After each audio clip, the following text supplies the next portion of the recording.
Bienvenue à toi, l'élu répondant à cet appel.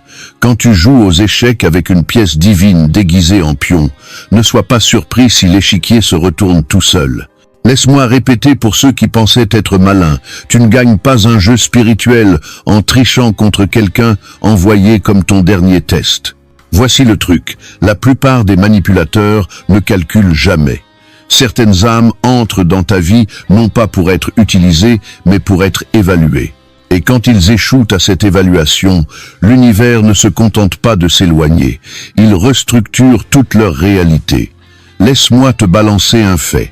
Selon la psychologie comportementale, les manipulateurs chroniques croient souvent qu'ils sont invincibles, jusqu'à ce que l'illusion du contrôle se retourne contre eux et déclenche un effondrement narcissique. Mais voici le retournement dont personne ne parle. Quand tu manipules un élu, ce n'est pas juste ton ego qui s'effondre, c'est toute l'infrastructure de ta vie. En ce moment, quelqu'un qui pensait pouvoir jouer à Dieu dans ta vie réalise qu'il n'est même pas qualifié pour être un second rôle dans ton destin. Ils ont essayé de démanteler ta paix, de salir ton nom et de déstabiliser ton esprit. Mais le jeu qu'ils ont commencé a maintenant pris une vie propre, et les fins qu'ils vivent ne sont pas symboliques. Ce sont des avis d'expulsion spirituelle. Et si tu te demandes s'ils vont bien, disons simplement qu'ils ne dorment plus, ne pensent plus clairement et croient soudain que Mercure est en rétrograde depuis le jour où ils t'ont rencontré. Spoiler. Ce n'est pas de l'astrologie, c'est la responsabilité. Alors, attache ta ceinture, car on plonge profondément dans le chaos karmique, la justice divine et le renversement stupéfiant qui se produit quand quelqu'un joue un jeu dangereux avec un élu et perd tout. Commençons. Ils ont parié avec ton âme, et maintenant ils paient avec la leur. Ils pensaient que te manipuler était inoffensif, un petit mensonge par-ci, un appât émotionnel par-là. Te pousser, te tirer, te perturber, puis rire quand tu te questionnais. Mais ce qu'ils n'ont pas compris, c'est qu'en s'en prenant à toi, ils ne jouaient pas juste avec une autre personne, ils pariaient avec quelque chose de sacré. Tu n'étais pas juste un humain avec lequel ils pouvaient jouer.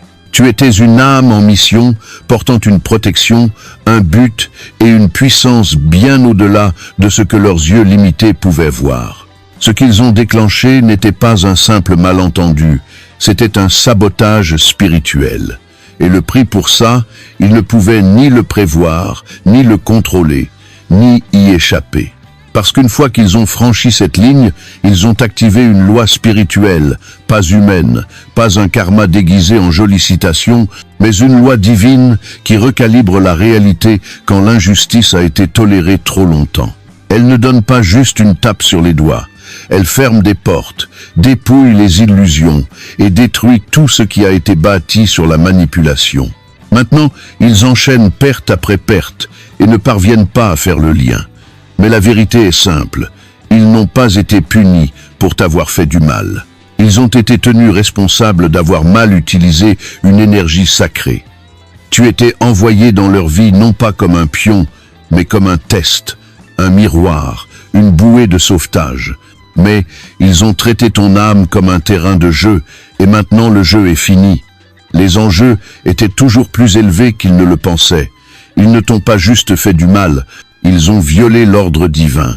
Et à ce moment-là, ils ont scellé leur propre destin. Ils pensaient que tu étais juste une personne sensible, trop gentille, trop indulgente, mais ils n'ont pas vu la puissance qui se tenait derrière ton esprit. Ils n'ont pas réalisé que te faire du mal entraînait des conséquences cosmiques. Et maintenant, ces conséquences se déploient plus vite qu'ils ne peuvent l'expliquer. Les fins qui apparaissent dans leur vie ne sont pas des coïncidences.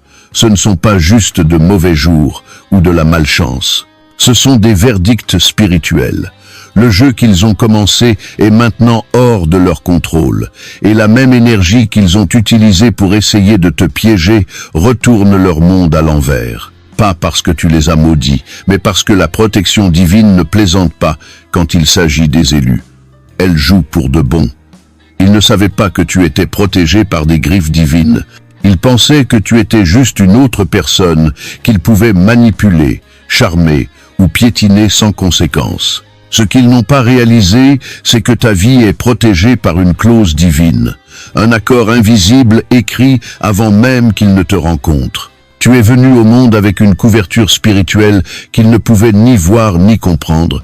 Il y a des limites autour de ta vie que personne n'est autorisé à franchir sans conséquences graves. Ils pensaient avoir affaire à quelqu'un de faible, de naïf. Mais ce qu'ils ont vraiment fait, c'est déclencher un système de réponse divine qui ne dort jamais. Tu n'as peu. Être pas riposté comme ils s'y attendaient. Tu ne les as peu. Être pas exposé, ni disputé, ni attaqué. Mais ce silence n'était pas vide, il était sacré. Parce que quand un élu se retient, le ciel le remarque. Et quand le ciel répond, il ne le fait pas à moitié. Il démonte tout ce qui est faux. Ils coupent la racine, pas juste le fruit. Ils ont brisé le code invisible sans même le savoir. Ils ont manqué de respect à quelqu'un envoyé comme une bénédiction. Et maintenant, ils se réveillent face à une série de pertes qui semblent être des coïncidences, mais qui sont en réalité des corrections. Les opportunités professionnelles qui disparaissent, les relations qui s'effondrent soudainement, la paix qui ne revient jamais. Ce n'est pas de la malchance. C'est la clause divine qui les rattrape. Ce qui est fou, c'est qu'ils avaient une chance. S'ils t'avaient honoré, soutenu ou même juste laissé tranquille, les choses auraient pu se passer différemment. Mais leur ego n'a pas pu résister à te tester. Et maintenant, cet ego qui les faisait se sentir puissants les traîne dans un chaos public et privé. La protection autour de ta vie n'est pas douce quand quelqu'un franchit la ligne. Elle est chirurgicale. Ils n'ont pas juste joué avec toi. Ils ont violé un contrat spirituel. Ils ont interféré avec un chemin de vie choisi. Et ce genre d'erreur a toujours un prix. Le danger n'était pas dans ce que tu prétendais être. C'était dans ce que tu es vraiment. Une âme couverte, choisie et protégée. Ils n'ont pas lu la clause divine, mais maintenant, ils paient pour chaque mot écrit dedans. Le masque qu'ils portaient pour te tromper s'est collé à leur visage. Ils ont porté un masque si bien que même toi, tu as douté de tes instincts.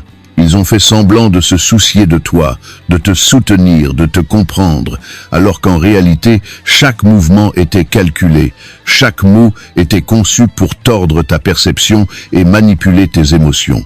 C'était une performance, et pendant un temps, ils s'en sont sortis. Ils ont joué le rôle de la victime, de l'allié, de l'amant, de l'ami fidèle, tout ce qui leur permettait de se rapprocher de ta lumière. Mais la vérité sur les masques, c'est que plus tu en portes un longtemps, plus il devient difficile à enlever. Et maintenant, ce masque s'est collé à leur visage. Ils ont tellement menti que les mensonges sont devenus leur personnalité. Ils ont manipulé si longtemps qu'ils ne savent plus comment se connecter à qui que ce soit honnêtement. Leur identité est maintenant piégée dans l'illusion qu'ils ont utilisée pour t'attraper. Ils ne font plus semblant. Ils sont devenus le faux personnage qu'ils ont créé. Et la partie la plus effrayante, c'est que ce personnage se retourne maintenant contre eux. Quand quelqu'un porte un faux visage trop longtemps, il commence à perdre le contact avec son vrai moi. Leur âme se retrouve enfouie sous des couches de manipulation, d'orgueil et de peur. Et finalement, le masque ne cache plus seulement leur vérité. Il commence à détruire tout ce qu'il y a derrière. C'est là qu'ils en sont maintenant. Ils ne savent plus qui ils sont sans la performance. Ils ne peuvent pas être vrais, car la vérité demande de la vulnérabilité, et ils ont brûlé ce pont avec tous ceux qu'ils ont utilisés. Le charme qu'ils utilisaient ne fonctionne plus. La fausse sollicitude qu'ils utilisaient pour gagner de la sympathie est maintenant vue comme de la manipulation par les mêmes personnes qu'ils ont autrefois trompées. Ils perdent leur crédibilité, leur réputation s'effrite discrètement.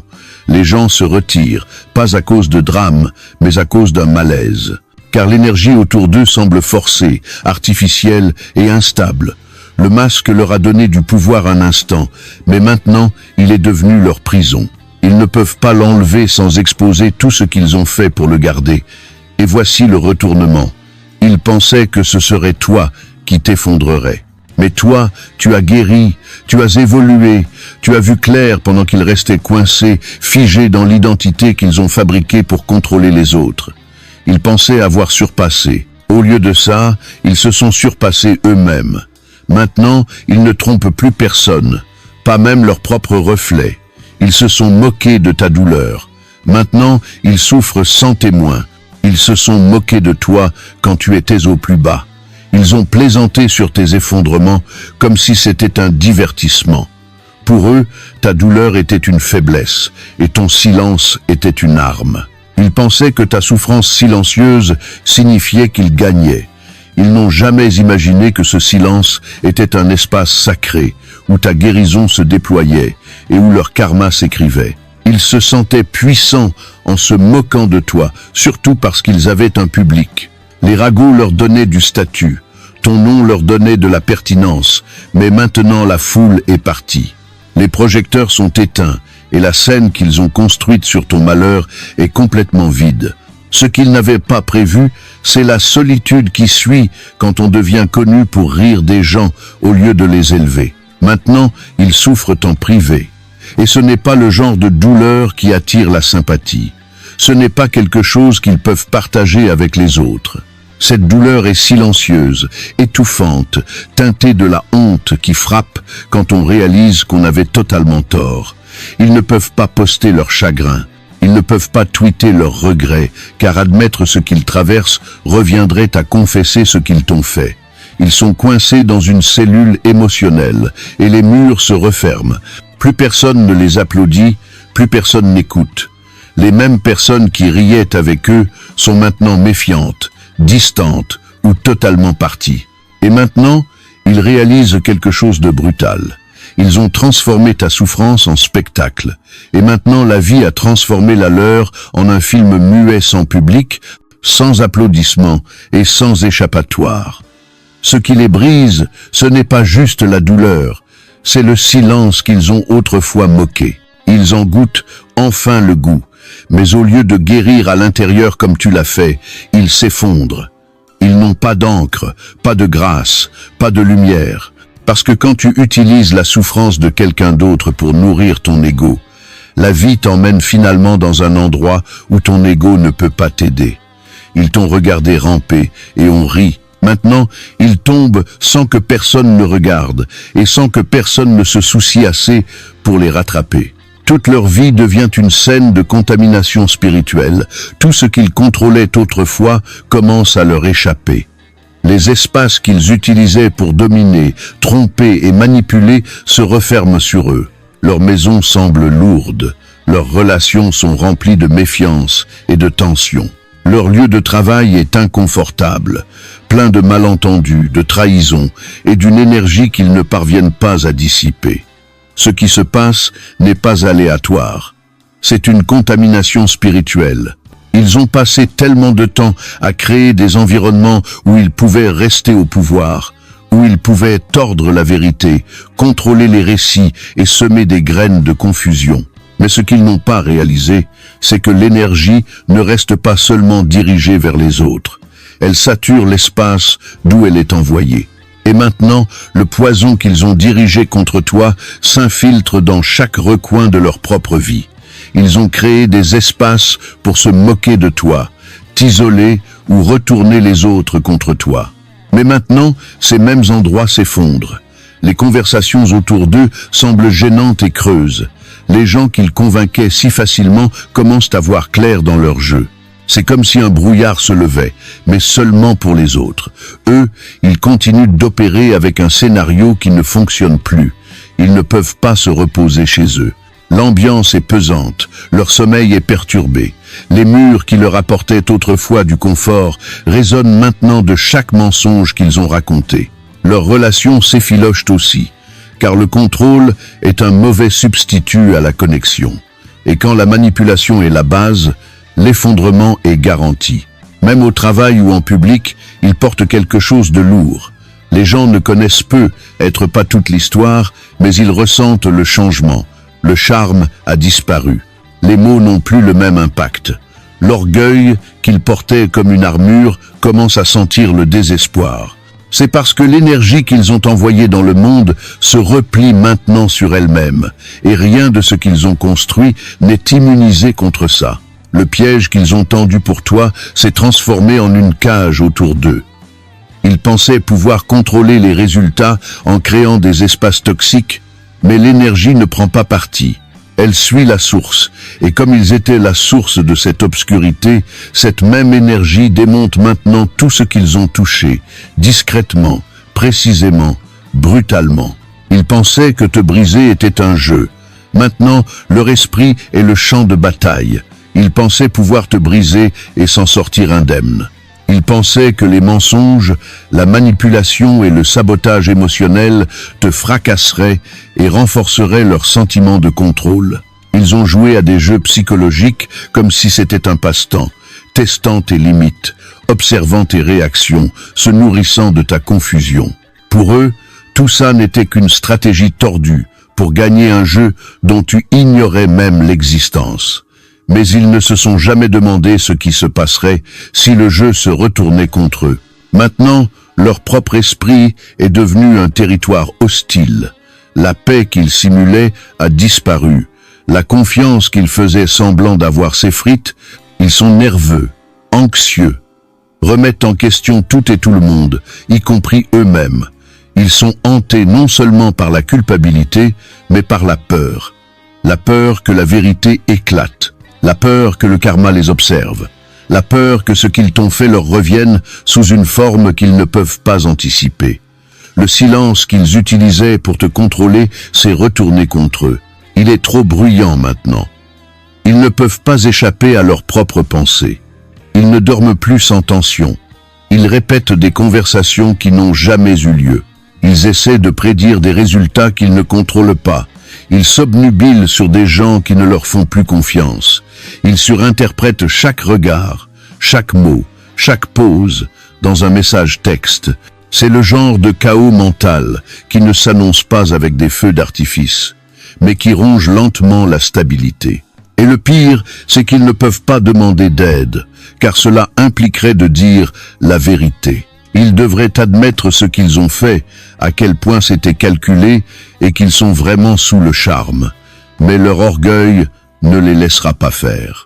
Alors, à la place, ils continuent de faire semblant, souriant à l'extérieur, spiralant à l'intérieur. Ils avaient un playbook, contrôler le récit, rester 10 longueurs d'avance, déséquilibrer les autres. Mais maintenant, c'est eux qui sont déséquilibrés. Et la guerre qu'ils ont lancée pour détruire ta paix s'est transformée en une zone de guerre mentale dont ils ne peuvent pas s'échapper. Il n'y a plus de stratégie, plus de tours à jouer, plus d'armée intérieure pour se battre, car le jeu est fini, et ils se sont perdus dans le processus. Leur karma n'a pas frappé. Il a défoncé la porte. Le karma ne s'est pas présenté poliment. Il n'a pas murmuré. Il n'a pas averti. Il a surgi comme s'il avait attendu trop longtemps pour collecter la dette.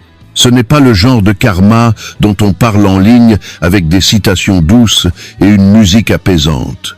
C'est celui qui réorganise des vies sans préavis. Il arrive sans invitation, retourne leur réalité à l'envers et les défie de l'expliquer. Et honnêtement, ils ne peuvent pas. Ils pensaient que ce qu'ils t'avaient fait resterait enfoui, que personne ne l'avait vu, que personne ne s'en souciait. Mais l'univers regardait, et il n'oublie pas. Il ne suit pas seulement ce qui a été fait. Il suit pourquoi cela a été fait. Les sourires narquois, l'arrogance, le plaisir qu'ils prenaient dans ta souffrance. Il se souvient de leur suffisance, de leur sentiment de pouvoir, de la manière dont ils pensaient être intouchables. Et c'est cette partie qui a activé ce niveau de colère. Ce n'était pas juste la trahison, c'était l'orgueil qu'ils affichaient en la commettant. Maintenant, ils font face à des contre-coups qu'ils n'avaient jamais anticipés. Les opportunités disparaissent, les gens s'éloignent. Ce sur quoi ils comptaient, argent, réputation, système de soutien, s'effondre tout à la fois. Rien ne tient, rien ne semble solide, et ça arrive trop vite pour qu'ils puissent le gérer. Car ce karma ne progresse pas par étapes. Il arrive par vagues, lourdes, implacables, humiliantes. Chaque mensonge qu'ils ont raconté, chaque graine de doute qu'ils ont planté, chaque faux sourire qu'ils ont affiché tout en te poignardant dans le dos, tout cela remonte maintenant. pas métaphoriquement.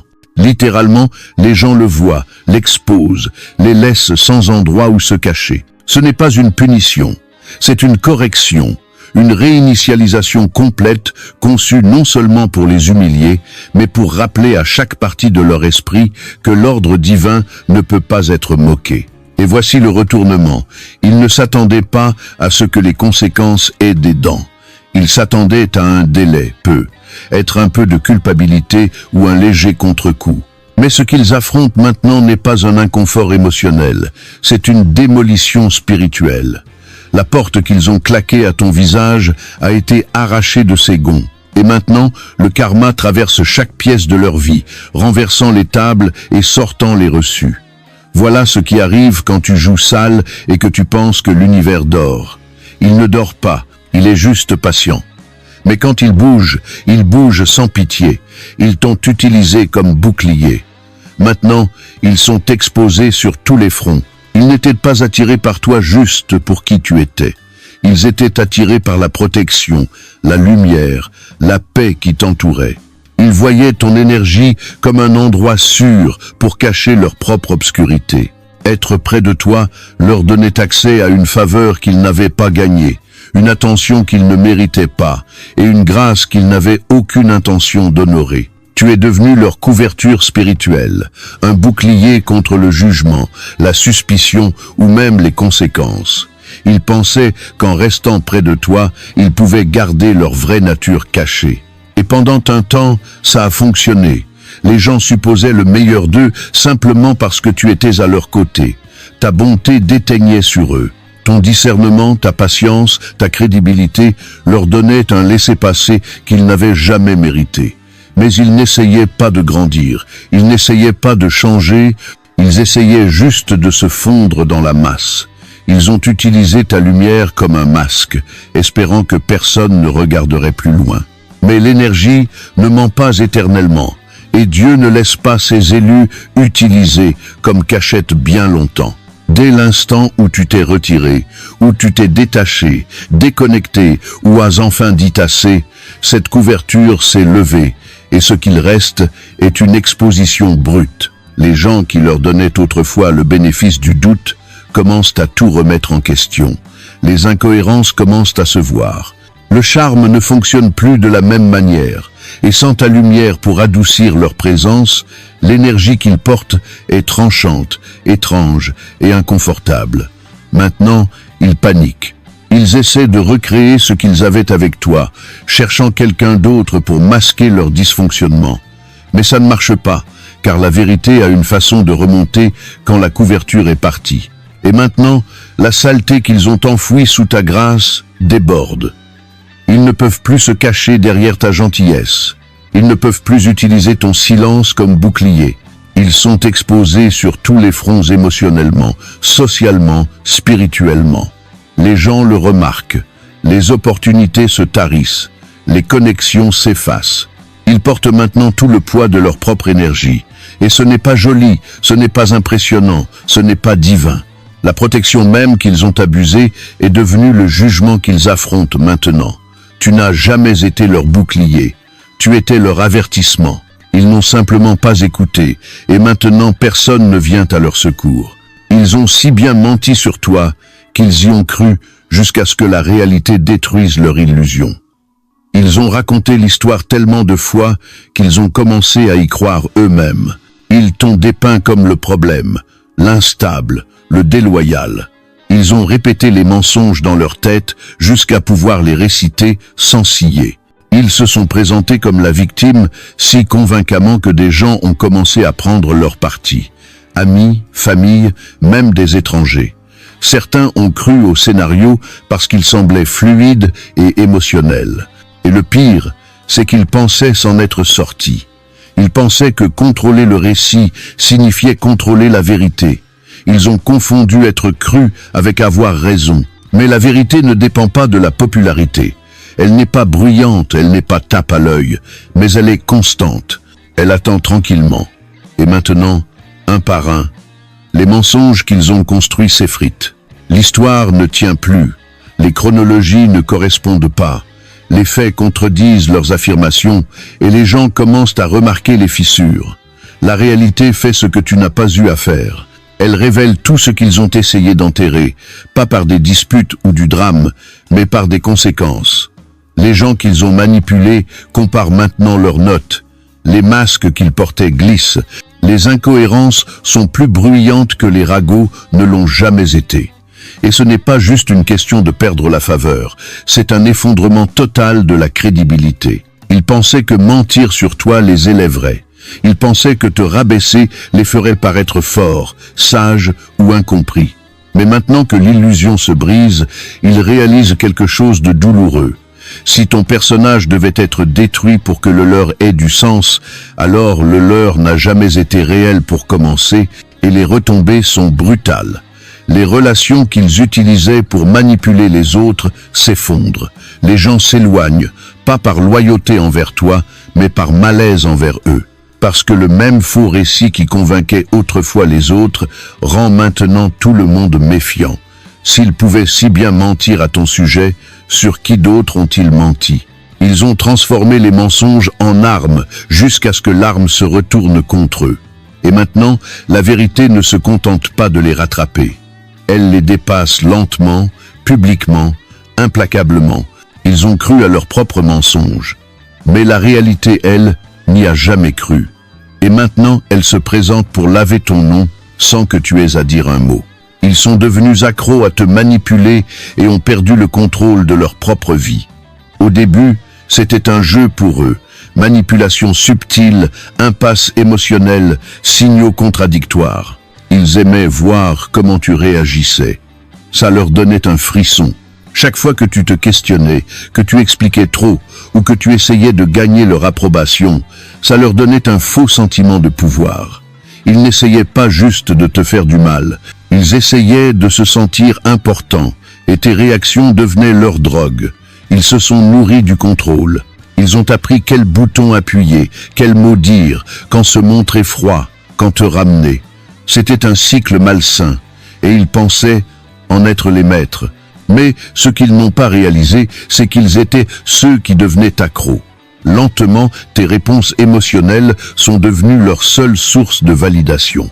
Ils ne voulaient pas d'amour, de respect ou de paix. Ils voulaient du contrôle, et une fois qu'ils l'avaient, ils en voulaient toujours plus pour se sentir pertinents. Ils ont construit toute leur identité autour de celui qui pouvait te secouer, et chaque fois que tu réagissais, ils se sentaient plus grands, plus forts, plus intelligents.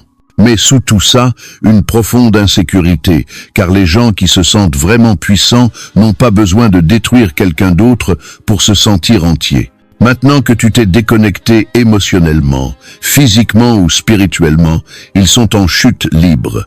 Les mêmes tactiques ne fonctionnent plus. Les jeux tombent à plat. Le silence qu'ils utilisaient autrefois pour te punir les engloutit maintenant. Et ce qui est effrayant pour eux, c'est que rien d'autre ne remplit ce vide. Ni l'attention des autres, ni les nouvelles relations, ni la fausse confiance, parce que ce dont ils se nourrissaient, c'était ton énergie, et elle ne leur a jamais appartenu. Sans ta présence, leur fausse source de pouvoir a été coupée. Et maintenant, leur vie semble chaotique, désordonnée, ennuyeuse, hors de contrôle. Ils se sentaient aux commandes quand ils pouvaient te provoquer. Mais maintenant, ils sont laissés avec leur propre vide. Et il est bruyant. Ils n'ont pas réalisé à quel point ils dépendaient de ton énergie jusqu'à ce qu'elle disparaisse. Maintenant, leur journée semble dénuée de sens. Leurs interactions semblent superficielles et l'obsession qu'ils avaient à te contrôler s'est transformée en une addiction lancinante qu'ils ne peuvent pas satisfaire. Ils pensaient posséder, mais en réalité, ils se sont perdus en essayant de contrôler quelqu'un qui n'était jamais censé être à eux. Ils t'ont fait passer pour leur ennemi, mais tu étais leur dernier test. Ils ne t'ont pas juste mal jugé, ils ont complètement mal interprété ta présence dans leur vie. Tu n'étais pas envoyé pour leur faire du mal, rivaliser avec eux ou les défier pour la domination. Tu étais un point de contrôle divin, un test spirituel, un moment dans leur chronologie où ils avaient la chance de grandir ou de s'effondrer. Mais parce qu'ils étaient trop plongés dans leur ego, trop obsédés par le contrôle et trop déclenchés par ta lumière. Ils t'ont vu comme une menace au lieu d'un enseignant. Au lieu de s'aligner avec toi, ils t'ont attaqué. Au lieu d'apprendre de ton exemple, ils ont essayé de briser ton esprit. Ils t'ont fait passer pour leur ennemi, non pas parce que tu avais fait quelque chose de mal, mais parce que tu révélais quelque chose d'inconfortable en eux. Ta conscience de toi-même exposait leur immaturité émotionnelle. Ta force leur rappelait tout ce qu'ils avaient réprimé. Ta paix irritait les parties d'eux encore en guerre. Et plutôt que de s'asseoir avec cet inconfort et d'évoluer, ils ont choisi le sabotage. Ils avaient la chance de monter en niveau, de confronter leurs blessures, de guérir à travers la connexion. Mais leur orgueil était plus fort que leur voix intérieure. Leur besoin de se sentir puissant était plus fort que leur conscience.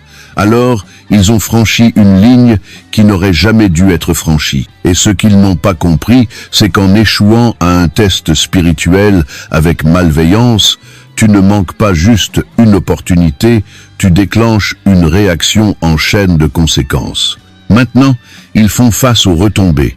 Ils se sentent coincés, stagnants, entourés par les mêmes cycles dont ils pensaient avoir le contrôle. Les mêmes tours ne fonctionnent plus. La même manipulation ne passe plus. Les portes qui s'ouvraient autrefois restent fermées. Ce n'est pas aléatoire, c'est un verrouillage spirituel. Tu étais leur miroir. Et au lieu de faire face au reflet, ils ont essayé de le briser. Maintenant, ce reflet les suit partout, dans les relations, dans les emplois, dans les moments de silence qu'ils ne peuvent pas fuir. La leçon qu'ils ont refusé d'apprendre de toi se répète maintenant à travers la perte, la solitude et les effondrements. Ce qui aurait pu être leur évolution est devenu leur chute. Et la partie la plus brutale, c'est que ça n'avait pas à être ainsi. Tu n'étais pas leur ennemi, tu étais leur opportunité. Mais ils ont pris ta lumière pour un défi, et maintenant tout ce qu'il leur reste, c'est l'obscurité qu'ils ont créée pour eux-mêmes. Ils ont sous-estimé le coût de l'abus d'une énergie sacrée. Ils n'ont pas juste mal utilisé ton énergie, ils ont essayé de la voler. Ils pensaient pouvoir puiser dans ta lumière sans honorer sa source. Ils voyaient ta gentillesse comme quelque chose à manipuler, ta paix comme quelque chose à détourner et ton empathie comme un outil qu'ils pouvaient tordre à leur avantage. Ce qu'ils n'ont pas réalisé, c'est que ton énergie n'était pas ordinaire, elle était sacrée. Elle était conçue avec une intention divine, enveloppée de lois spirituelles et protégée par des forces qu'ils ne peuvent même pas nommer. Tu n'étais pas juste une personne gentille, tu marchais avec quelque chose de saint. Ta présence apportait de la clarté, tes mots apportaient de la guérison et ton silence avait du poids. Mais au lieu de traiter cela avec révérence, ils ont essayé de l'utiliser comme levier. Ils voulaient les bénéfices d'être près de toi sans la responsabilité de te respecter. Ils voulaient ton éclat, mais pas tes limites. Ils voulaient te vider sans rien te rendre. C'était leur première erreur, car l'énergie spirituelle n'est pas à prendre librement. C'est une monnaie, et comme tout système de valeurs, il suit qui prend quoi et pourquoi. Si ce message a touché ton esprit, s'il a confirmé ce que tu savais déjà dans ton âme, alors ne le garde pas pour toi. Vas-y, aime cette vidéo, laisse un commentaire ci-dessous et partage-la avec quelqu'un qui a besoin d'entendre la vérité à voix haute. On ne sait jamais qui traverse une guerre spirituelle en silence et attend une confirmation. Et si ce n'est pas encore fait, abonne-toi à la chaîne et active la cloche de notification pour ne jamais rater un autre message comme celui-ci. Ce n'est pas juste du contenu, c'est de la clarté. Et on construit une tribu qui voit au-delà de la surface. Merci d'être là.